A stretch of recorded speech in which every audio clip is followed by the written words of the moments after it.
Here we have a 4-cylinder Ford. Pretty sure it's a 2.3 liter. Very similar to the one on the Tripper we just fixed, but newer. We took all the plugs out because liquid started coming out of here. Honestly, at first I thought it was gas, but it wasn't. It was coolant. And so then we took all the plugs out to, well, I thought it was gas. All right, here we have a 4-cylinder Ford. Some liquid started coming out of here that at first I thought was gas, so we took the plugs out to clean it out, and it started spraying a ton of fluid. Turns out it's not gas, it's coolant. I never actually smelled what came out of this or even really looked at it. It just dripped all down there. Let me show you what it's doing here. See if I can get this on video without getting sprayed.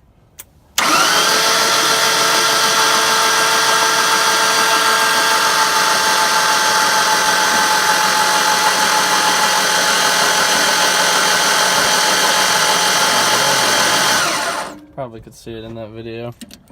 Anyhow, we had our table sitting here, and as you can see, it got spritzed with some orange fluid.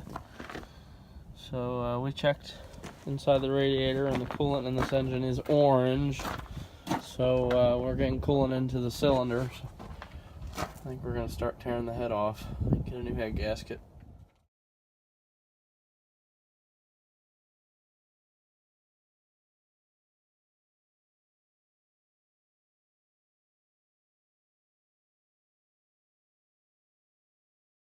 Here's the next video. We got the head off of this 4-cylinder Ford. I'm trying to deal with the flashlight here.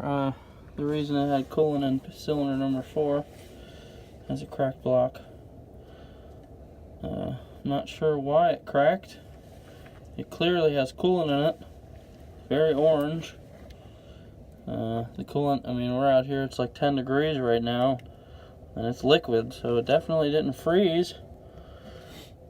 So, not sure, but he's probably gonna want to do an engine swap or just call it quits on this thing. Yeah, that's a good video right there. You can see it. Yeah.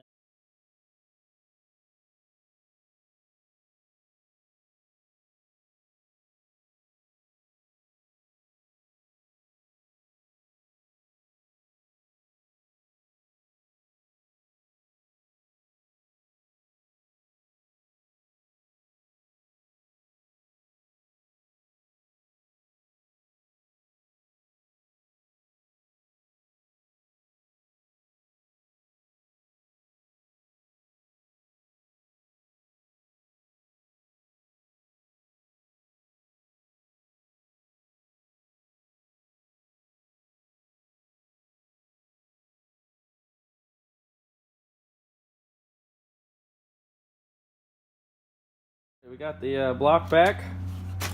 Darius just brought it back to us. It is looking nice.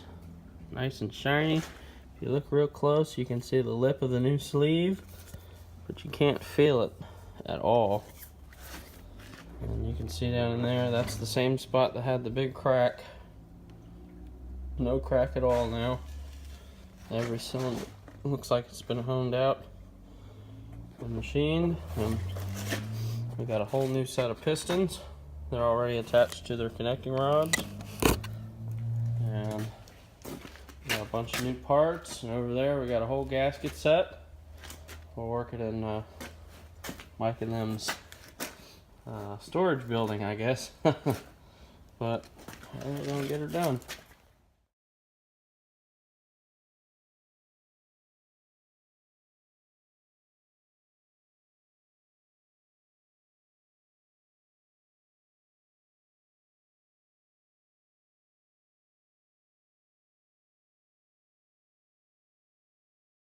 Okay, here we are. We got all the pistons installed, and all the bolts torqued down, the nuts for the connecting rod torqued down. We got both seals installed. Still have to do this seal, which is going to be a whole lot of fun. But as far as the bottom end, we're just about ready.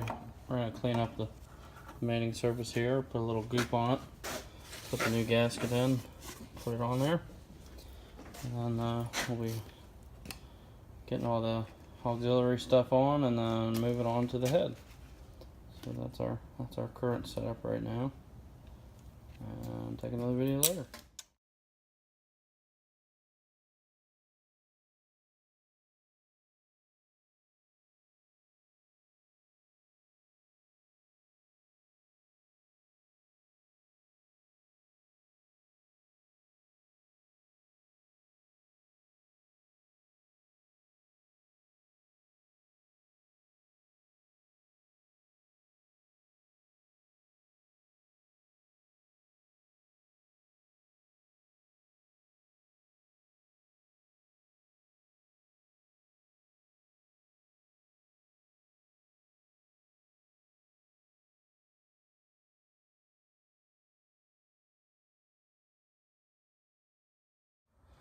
About 10:15, just wrapping up for the day.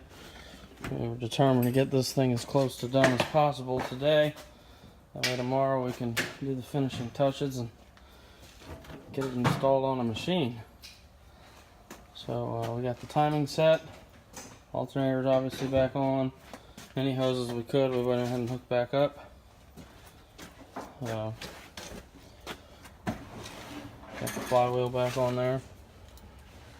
So we got the valve cover bolted down, new gasket. So hopefully tomorrow we'll have it on the man lift and we'll go from there.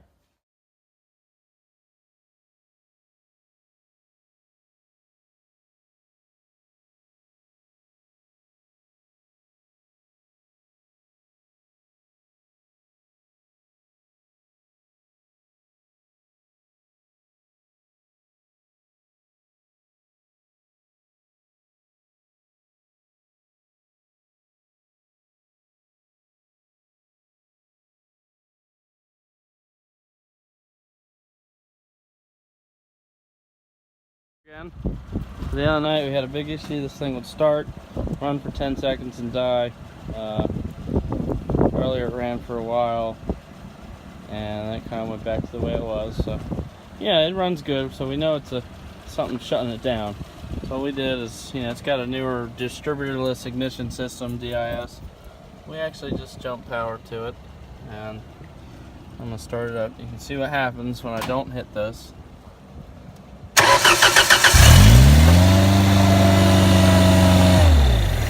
Shuts down. However, hey Mike, hit that button once it starts. If he holds the button,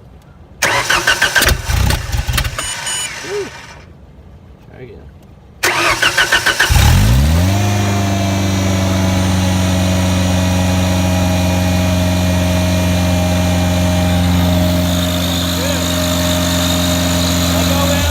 As soon as you let go, it shuts down. So we're gonna get ourselves a switch installed on that, and that'll be good.